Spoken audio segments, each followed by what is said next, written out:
Hello viewers, welcome to IT System Admin and Information Technology Learning Tutorial channel for you.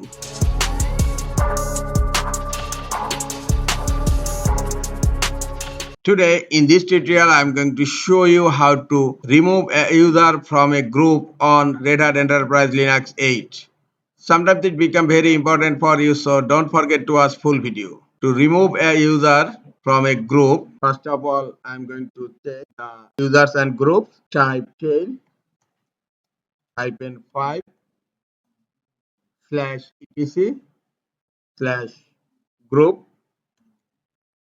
Now hit enter and look here.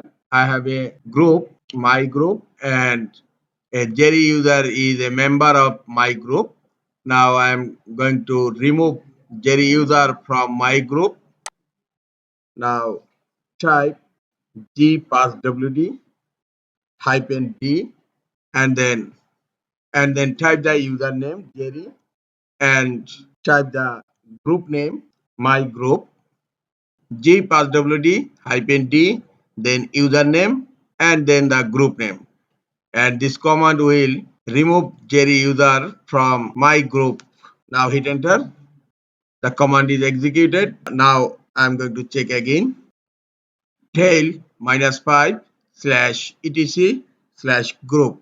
Now hit enter and look, Jerry user is removed from my group.